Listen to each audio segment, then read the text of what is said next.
বলছি আসবে, এবং তোমরা লাইক এন্ড সাবস্ক্রাইব করে আমাদের চ্যানেলটাকে এগিয়ে নিয়ে যেতে সাহায্য করো।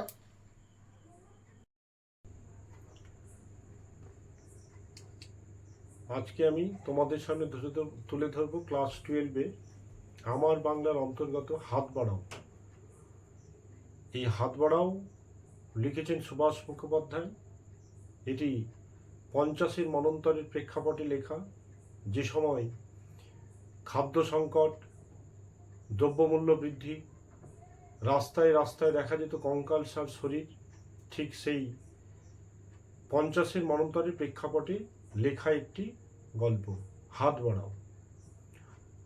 তো এখানে কবি ফরিদপুর যাবে বলে ট্রেন ধরতে স্টেশনে যান। স্টেশনে গিয়ে দেখেন যে ট্রেন আসতে দেরি আছে। তখন তিনি, পাশে ছিল রাজবাড়ির বাজার, সেই রাজবাড়ির বাজারে গিয়ে বসেন। কুয়াশাচ্ছন্ন সকাল।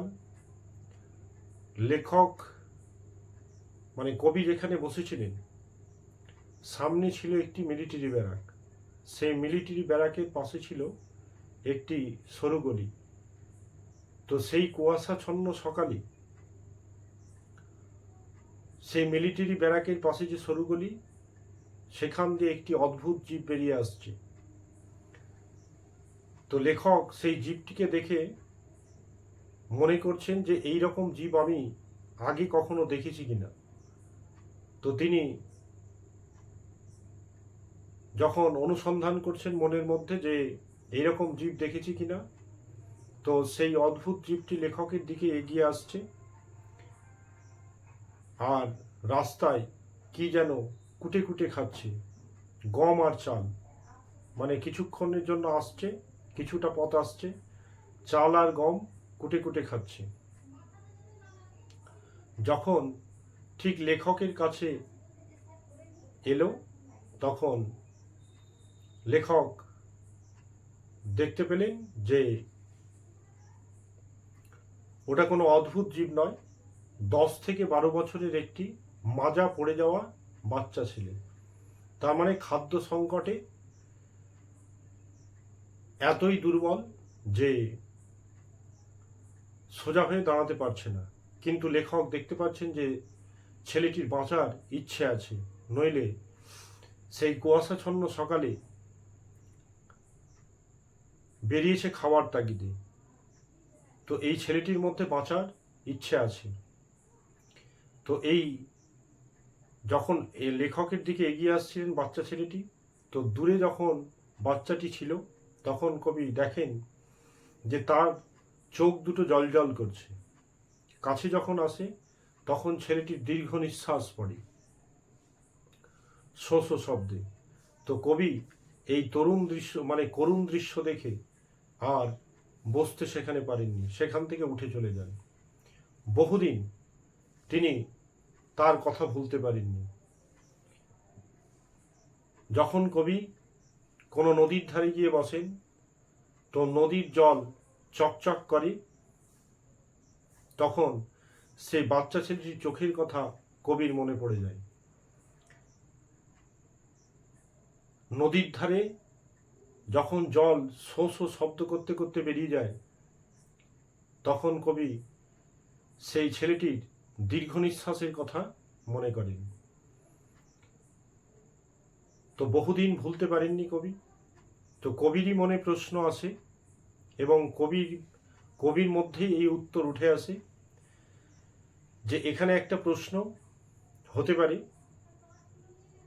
5 মার্কের জন্য, যে সরু লিখলিকে হাত যেন খুনিদের শনাক্ত করছে। তার মানে কবি যদি ওই বাচ্চা ছেলেটিকে জিজ্ঞেস করেন যে তোমাদের খুনিকে, খুন কি? খুন শুধু রক্তপাত নয়, খাদ্যে অনাহারে মানুষকে, খাদ্য সংকট করে মানুষকে মেরে ফেলা, এটাও এক প্রকার খুন করা। কেন কি 50-এর মনন্তর অনেক মজুদদার আগে থেকে খাদ্য মজুদ করে রাখায় বাজারকে খাদ্য সংকটের মুখে নিয়ে গিয়ে দাম বাড়িয়ে দিয়েছিল। তো এটাও এক প্রকার খুন করা।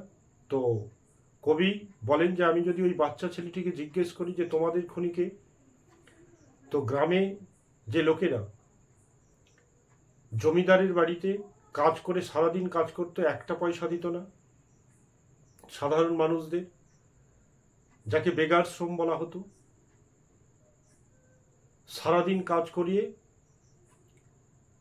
তারা পয়সা পেত না। তো গ্রামে জমিদার আর মহাজন, যেমন মহাজন কারা, যারা সুদ দেয় টাকা, দূর দূরান্ত থেকে এসে আমরা পড়েছি সাঁওতাল বিদ্রোহে যে সাঁওতালদের, যাদের দিকু বলা হতো, দূর দূরান্ত থেকে আসতো সুদ দিতে। কেন? এই সাধারণ মানুষেরা ছিল অশিক্ষিত, এদেরকে সুদের জালে জড়িয়ে দিয়ে, মানে একবার মহাজনদের কাছে সুদ নিলে এরা সেই মানুষটিকে সুদের জালে জড়িয়ে দিয়ে যখন সেই দরিদ্র মানুষগুলো সেই পয়সা শোধ করতে পারত না, তাদের ভিটেমাটি সব হারিয়ে যেত, মহাজনদের হাতে চলে যেত। তো কবি যদি এই বাচ্চাটিকে জিজ্ঞেস করেন যে তোমাদের খুনিকে, তাহলে সেই বাচ্চাটি সরু লিকলিকে আঙুল দিয়ে শনাক্ত করে দেখিয়ে দেবে যে আমাদের খুনি হচ্ছে জমিদার আর মহাজন, বাচ্চাটি যদি গ্রামের হয়। তো এটা দুটো লিখতে হবে, দুইভাবে আমি দেখাচ্ছি, বলছি যে সেই বাচ্চাটি যদি গ্রামের হয় তাহলে গ্রামের মানুষকে শোষণ করতো কারা? জমিদার, মহাজনরা। তাহলে আমাদের বাচ্চা ছেলেটিকে যদি আমি জিজ্ঞেস করি যে তোমাদের খুনিকে, তাহলে সরু লিকলিকে হাত দিয়ে শনাক্ত করবে আমাদের খুনি হচ্ছে জমিদার ও মহাজন। আবার বাচ্চা ছেলেকে যদি জিজ্ঞেস করি যে তোমাদের খুনিকে, তোমাদের বলতে যারা শহরে বাস করে, মানে বাচ্চাটি যদি শহরের হয়, তো শহরের মানুষেরা গ্রাম থেকে যখন শিল্প কারখানা তৈরি হচ্ছিল, তো আশেপাশে গ্রাম থেকে মানুষ সমস্ত কিছু বিক্রি করে দিয়ে ভালো থাকবে, ভালো পড়বে, এই ভেবে শিল্প কারখানায় যখন কাজ করতে আসে তখন তাদেরকে দিয়ে 17 ঘন্টা 18 ঘন্টা কাজ করিয়ে নেওয়া হতো। তো বর্ধিত মূল্য তো পাওয়া দূরে থাক, সারাদিনের যে মূল্যটা, সেই মূল্যটাই তারা পেত না। একবেলা খেত, একবেলা খেতে পেত না। সেই জন্য কারখানার পাশে ঘেটো অঞ্চল, তাম্বু করে যে ঘরগুলো, সেই ব্যাঙ যেমন স্যাঁতস্যাঁতে জায়গায় বাস করে, ঠিক ওই রকম জীবন কাটাতো।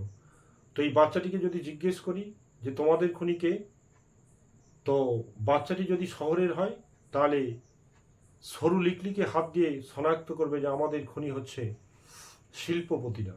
কেন কি 17 ঘন্টা 18 ঘন্টা কাজ করাতো। বর্ধিত মূল্য তো দূরে থাক, দিনের যে একটা সামান্য টাকা, সেই টাকাটুকু তারা পেত না। তাই ছেলেটি যদি শহরের হয়, তো লেখক যদি তাকে জিজ্ঞেস করেন যে তোমাদের খুনিকে, তাহলে ছেলেটি সরু লিকলিকে হাত দিয়ে শনাক্ত করবে আমাদের খুনি হচ্ছে শিল্পপতিরা। তো এই দুটো মিলে একটা প্রশ্ন হবে যে সরু লিকলিকে হাত দিয়ে শনাক্ত করছে, কে কাদেরকে শনাক্ত করছে। তো এই দুটো, গ্রামের এবং শহরের, এই দুটো বর্ণনা করলে তাহলে 5 মার্কের একটা কমপ্লিট হয়ে গেল। তো আজকে আরেকটা প্রশ্ন আছে এখানে, হাত বাড়াও। হাত বাড়াও বলতে কে কাদের দিকে হাত বাড়াতে বলেছে এবং কেন। তো আমাদের সমাজে কিছু মানুষ থাকে যারা বুদ্ধিজীবী নামে পরিচিত, যারা এখনো টাকার কাছে নিজেকে বিক্রি করে দেয়নি। তো কিছু কিছু মানুষ আমাদের গ্রামে থাকে যারা বুদ্ধিজীবী নামে পরিচিত, যারা উচ্চবিত্তদের কাছে এখনো নিজের বিবেক বুদ্ধিকে বিসর্জন করে দেয়নি, মানে টাকার কাছে মিলিয়ে যায়নি।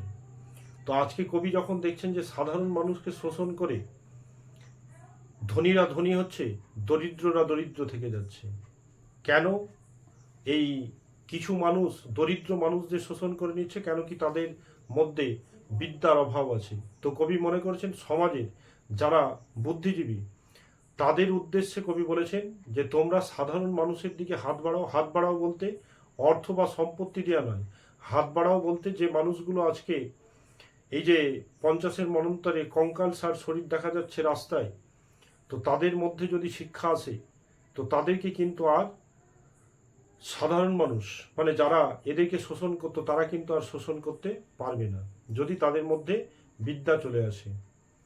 তো কবি সেই শিক্ষিত বুদ্ধিজীবীদের বলেছেন যে সাধারণ মানুষের দিকে হাত বাড়াও। হাত বাড়াও বলতে এখানে বলেছেন যে সাধারণ মানুষকে শিক্ষার আঙিনায় নিয়ে আসো। যদি ওদের মধ্যে শিক্ষা চলে আসে তাহলে তারা আর কারো কাছে শোষিত হবে না এবং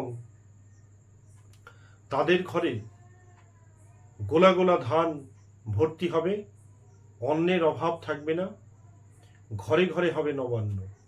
তাই কবি বুদ্ধিজীবীদের কাছে বিনম্র আবেদন জানিয়েছেন যে তোমরা সাধারণ মানুষের দিকে হাত বাড়াও। তো এই হাত বাড়াও গল্প থেকে এই যে দুটো প্রশ্ন, সরু লিকলিকে হাত যেন খনিদের শনাক্ত করছে, আর তাদের দিকে হাত বাড়াও, এই তাদের দিকে হাত বাড়াও এটা গতবার চলে এসছে। তো 2025-এ যদি আসার সম্ভাবনা, তাহলে সরু লিকলিকে হাত যেন খনিদের শনাক্ত করছে, এই প্রশ্নটা এখান থেকে আসার সম্ভাবনা রয়েছে। যদি গল্পটি ভালো লেগে থাকে তাহলে সাবস্ক্রাইব এবং লাইক করতে ভুলো না। এবং আমি কোশ্চেন্সগুলো তৈরি করে যাচ্ছি, ঠিক টেস্টের আগেই আমি সমস্ত কোশ্চেন্স ভিডিওর মাধ্যমে প্রকাশ করব। তোমরা সাবস্ক্রাইব করো চ্যানেলটাকে, তাহলে আমার কোশ্চেন্সগুলো পাবে।